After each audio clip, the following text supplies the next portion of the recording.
Welcome to Talking with the Experts. This is where we discuss great ideas to take your business to the next level. How do we know these ideas work? Well, it's because we're talking with business owners who are using these ideas. Business owners who have years of experience and expertise.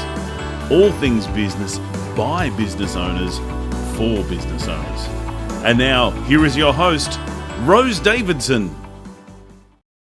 Hello, welcome to Talking with the Experts. I'm your host, Rose Davidson from rosedavidson.com.au. Today it's my very great pleasure to introduce you to Ashlee Cervantes-Thomas, and we're going to be discussing being the guardian of your workplace. Now, sometimes the need for physical security is on the rise in many workplaces, and many business owners and executives are being tasked with becoming the guardians to keep everyone safe.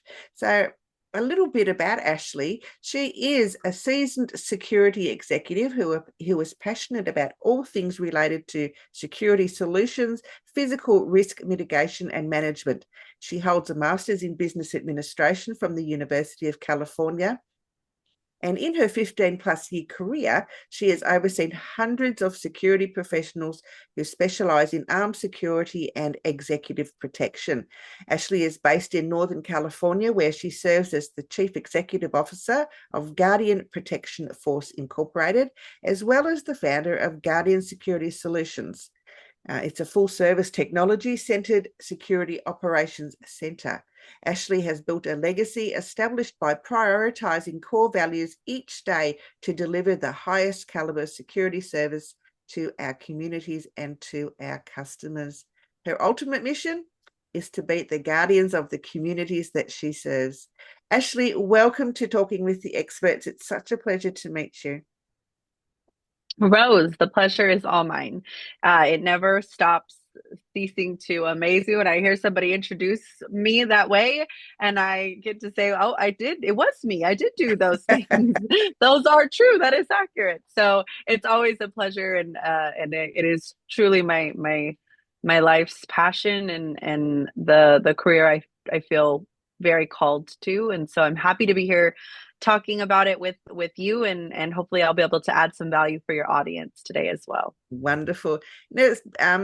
How did you go from doing business administration to doing security and guardianship of workplaces? What prompted this change?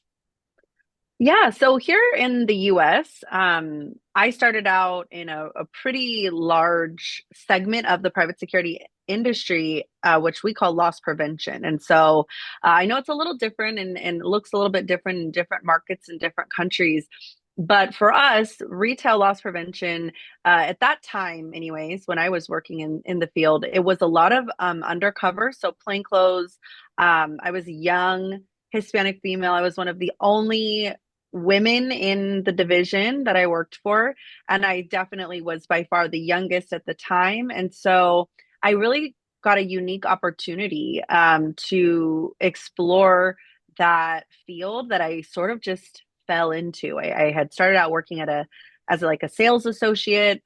And I had a manager who really was a great mentor, and she observed that I sort of had a knack for catching people stealing, and so that's sort of how it started. And so fast forward, that was almost 20 years ago, and with that little bit of experience, and I worked with some phenomenal mentors, a lot of folks with different experience, a lot of retired law enforcement, former and current military, that are called into roles like that because it aligns with their skill sets and sort of their experiences that many of them have had. And so I got sort of coached and mentored by this amazing group of folks in this loss prevention role that I fell into. And then fast forward, I was working in a few different arenas, business administration, but because of my security background, I was fortunate enough to get the opportunity to work in the private security sector, which especially here in California is a really unique space to operate in. And so that's how the journey began. That's the nutshell version. Wonderful. Yeah, it's quite a journey, really, starting from one thing and sort of changing to another. But I think you really need that that passion and drive to be in the security market, I think, and it's something that you have to align yourself to. I don't think it's something that you just fall into.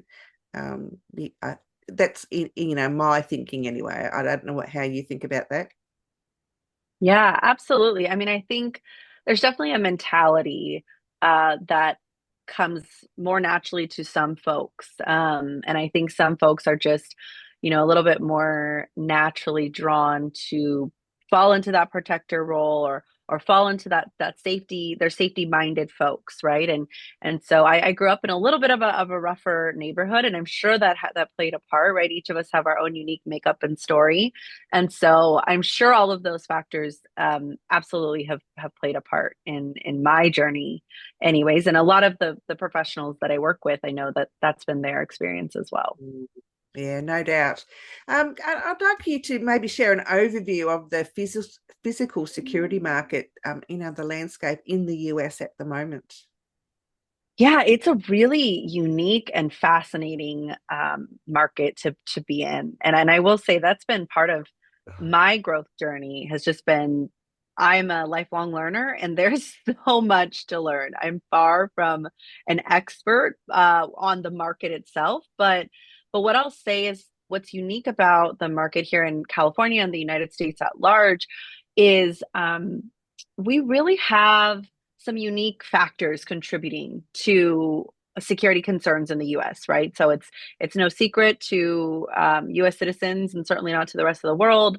The incident rates of active shooter situations, the rise of homelessness, all of these factors play a role in and certainly have an impact on infrastructure security. And so there's different countries have taken different approaches to how they manage and how they allow the private sector to operate, right? And truly here, at least in the California market, I can say we don't want to compete with law enforcement, but rather supplement law enforcement, right? Their private security and law enforcement have two separate. So the other unique factor here in the United States that's really impacted this industry is there's been a lot of this movement to, I'm going to use air quotes here, but defund the police, and a big, really a pushback on law enforcement at large here in the U.S. And so that has really created some interesting shifts in expectations around private security. And so business owners find themselves oftentimes in an interesting dynamic where they have safety concerns, like we talked about, right? They have physical security issues. They call law enforcement, and here in the US, most business owners, if you've been in business any length of time, you're accustomed to getting a response in most areas within a reasonable amount of time. Up until the last maybe 5 to 7 years, that has really shifted. And so I talk to business owners every single day who will tell me things like, we called law enforcement because fill in the blank, some major situation. Somebody was stealing, somebody was threatening to cause harm at my place of business, and they don't get a response from law enforcement anywhere from 4 hours to never, right? And so it's really an interesting time to be operating in this market. So what those business owners then do is they say, well, if we're not going to get a response, or we're not going to get a timely response from law enforcement, we're going to hire private security to supplement that. And so that's a lot of what's happening in the market. It's really fascinating to sort of watch and see how it unfolds. Yeah, I don't know that we have so much of that problem here in Australia. I think our law enforcement are pretty quick to act on if there is a call in to prevent someone from stealing or whatever. But and we're lucky that we don't have any of those terrible shooting events that are happening. Our gun laws here are pretty tight. After we had a major incident some years ago, that a number of people died, and our gun laws were tightened so that you need certain licenses and mental health checks before you can own a firearm. So yeah, I think it's interesting, the differences between, the US and Australia, and how we handle, gun security and gun laws, and and how our law enforcement acts, when there is an incident of any type like that. Yeah. Yeah. Yeah. And I mean, it's fascinating, and you can kind of follow the trail. I think to law enforcement's credit, it's not that they don't want to respond, it's that they don't have the bandwidth. So Mm. as we push more and more, there's more and more pressure to spend less, to make bigger cuts, to have less of a police presence in communities.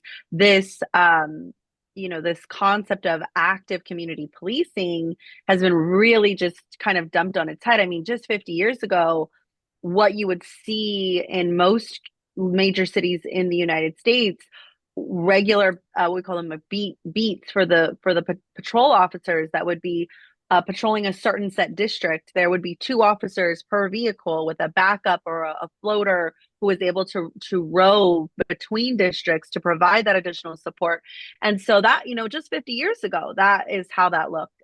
Maybe even a little bit less in some areas. And so to go from that, it's really dwindled down. There's nowhere I don't want to say nowhere in the US, but almost nowhere in the US where you're going to see two police officers in one vehicle, unless it's a training or ride along situation, right? That's not going to be your standard for the vast majority of the United States. And so then as we cut it back more and more from there. And so it's really fascinating to kind of see. There was actually a wild situation not too long ago here in Southern California. There was somebody actively wielding a machete, and on a campus, and it took law enforcement, I think it was almost 4 hours to be able to respond. So you're talking like, a lot of times the business owners who I'm dealing with are frustrated because they have a break-in, or they have something that it would be really nice to have law enforcement come respond and take the report, but oftentimes it's not something that's urgent and important and pertinent, where they're not responding for several hours, hopefully, but you do hear about that. And so that department, that was their backlog. They could not get there any faster. And it's unfortunate, that's the state that we're in, but that's where we are. It So, is. yeah, like I said, the cool thing on my end, it's bittersweet as a member of public communities, as a citizen of these areas. I'd prefer for it to look a little different, but on the flip side, I get to be someone who helps bridge the gap for those folks. And so, yeah, so that's where I spend a lot of my effort and energy these days. Wow, it sounds like it can be quite challenging.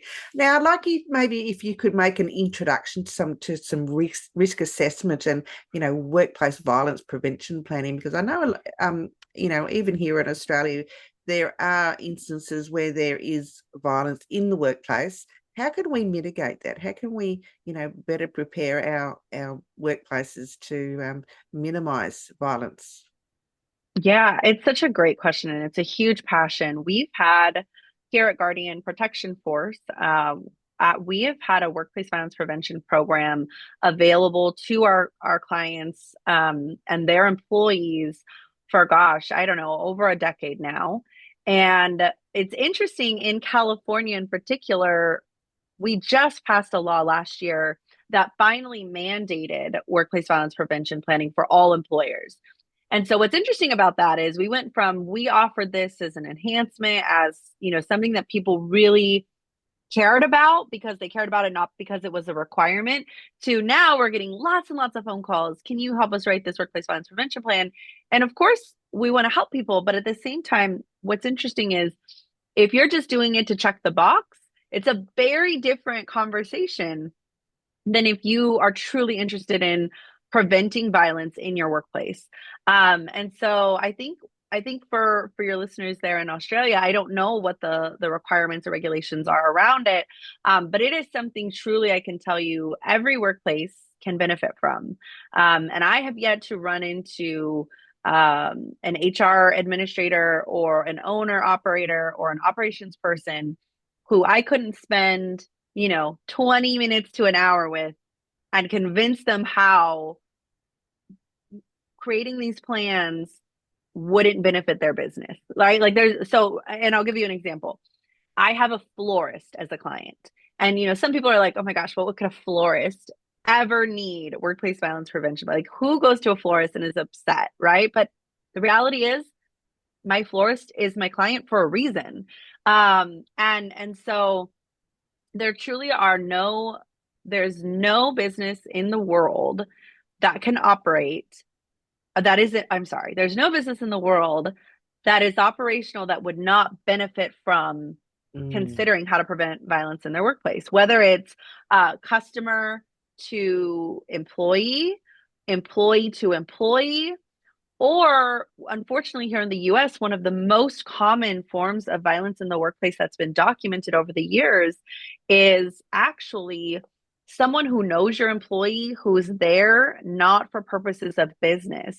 That's the really sad case of the ex-husband comes and does something atrocious in the wife's workplace or ex-wife's workplace or soon to be ex-wife's workplace because they know where to find her Monday through Friday, 8 to 5, right? So every single business, if you have employees or customers, which I don't know how your business, if you don't have employees or customers, can benefit from thinking this through and having an honest conversation about what is our risk exposure, and what can we do to address it. It's really as simple as calling out the elephant in the room, and you certainly can hire someone like me to walk you through that.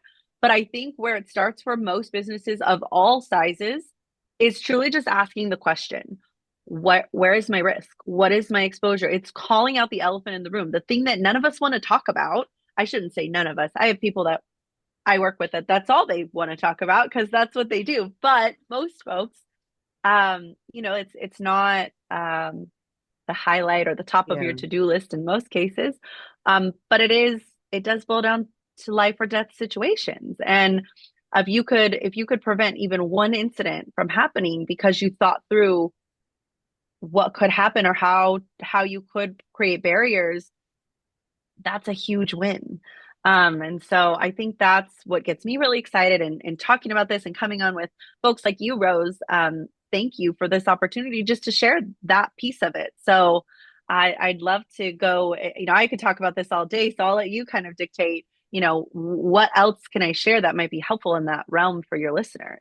Yeah, that was really helpful, Ashlee. I think, we all need to make ourselves aware. And I know in Australia, it is the employer's responsibility to make sure that their staff are safe at all times. And there are really strict laws here to, if something happens to an employee because the workplace isn't safe, they can, cop huge fines or even jail time out of that. We're very strong here in protecting our employees, and we don't often hear of violence in the workplace, whether it is from a customer or employee to employee, and I mean, it doesn't make the news, put it that way. We as citizens don't often hear about these incidents, but I'm sure that they happen. And I think keeping your employees safe should be paramount and top of mind to all employers. If you don't have your staff, you don't have a business. So, why not do the right thing and follow the letter of the law and make sure that everything's in place. Absolutely. Yeah. And when it is, in the grand scheme of things, it's relatively easy to do, to just start the conversation. And of course, every business is going to be a little bit unique with what follows that. But step one is just starting the conversation, and having the foresight to think through, where is my risk, or how do I understand what potential threats exist for my business and for my team? Absolutely. Now, females quite often are the subject of violence, whether it might be domestic violence or, being robbed in the street, or, some man in the workplace thinks, that he's better. How can we as females mitigate that and how can we keep ourselves safer? I love that you pointed that out. And actually, in the US, according to the Bureau of Labor Statistics, um, we are 75% of workplace violence victims.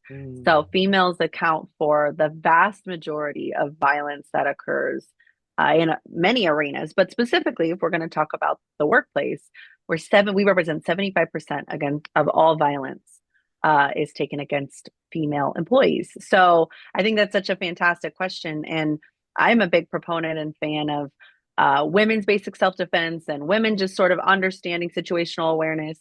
I think oftentimes, and I can't speak for all cultures, I am an American who was born and raised in America. I've traveled quite a bit, so I feel a bit fortunate to have experienced different cultures.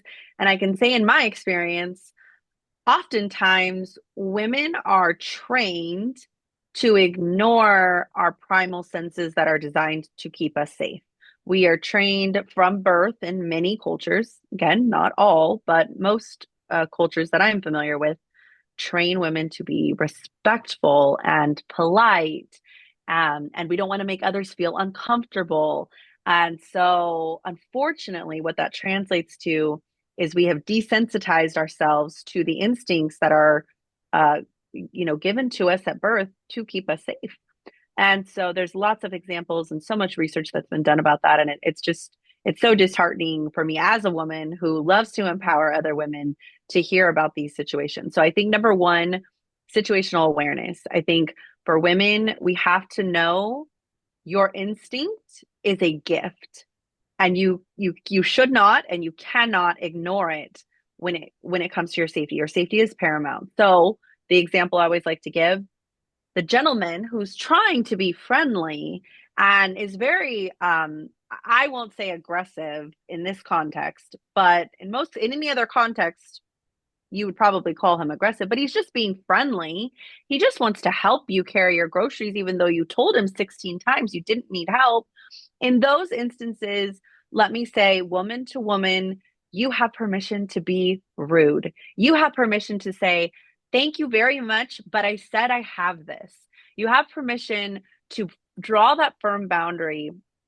And I'll go a step further and say, not only do you have permission, but your life might depend on it. And I don't mean to sound like an alarmist, but there are lots of situations where women have faced near death or died because they didn't listen to that little voice inside.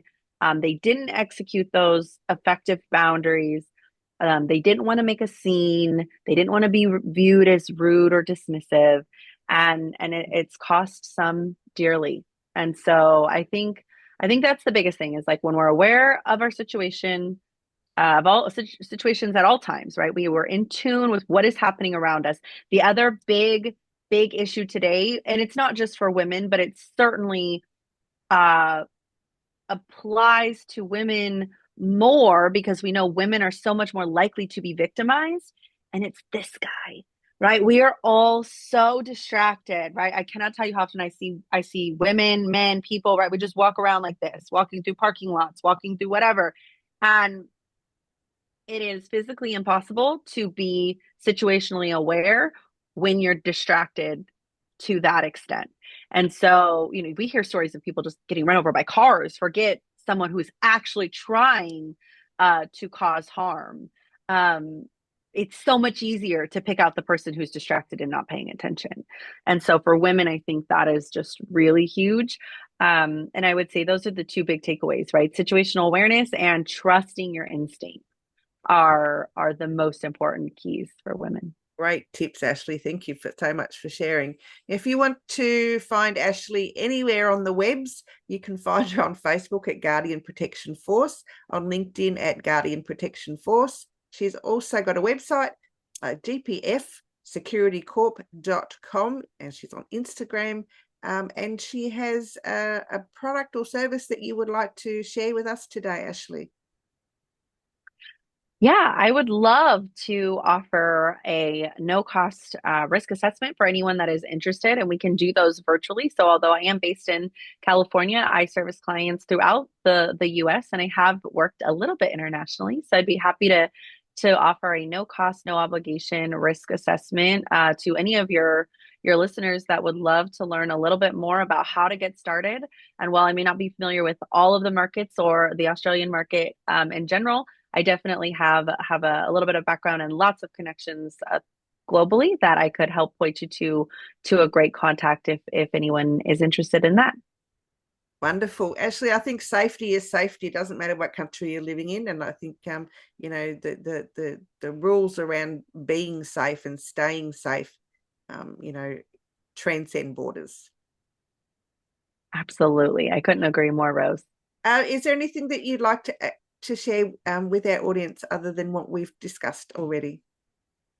Well, Rose, I want to say thank you to you for putting on this amazing podcast. You have such a diverse, speaker base that you've had interviews with, and you really do such a great job of covering all the topics. I think, the big things that I've shared already today, and I think you highlighted it just now. Safety is safety, no matter where you are, and once you begin the thought process, I think that's step one, and that's most important. And I know oftentimes in my industry, we specialize in armed security here in the US and executive protection, which is the industry term for bodyguard services. Oftentimes in the UK and Australia, it's called close protection. There's a few different, but the Hollywood term is bodyguard services. And I have folks tell me all the time, well, I don't need a bodyguard. Well, no, you most folks don't, but everyone could benefit from the forethought that goes into the work that we do with the folks that we're providing that executive level protection to. So whether it's a podcast or a Hollywood all the way up to a CEO. So I think everyone can benefit from that. Yeah, I think so too. I think I think whatever station you are in life, as I said before, safety is paramount. And if you've got children, keep them safe, and if you're not safe, then you can't keep your children safe. Absolutely. Ashlee, it's been an absolute pleasure. Thank you so much for sharing with us today. Thank you so much again for having me, Rose. You've been listening to Talking with the Experts, hosted by Rose Davidson. Make sure you have a look at our back catalogue over at talkingwiththeexperts.com, and be sure to subscribe to our podcast so you don't miss out on any episode. We look forward to your company next time.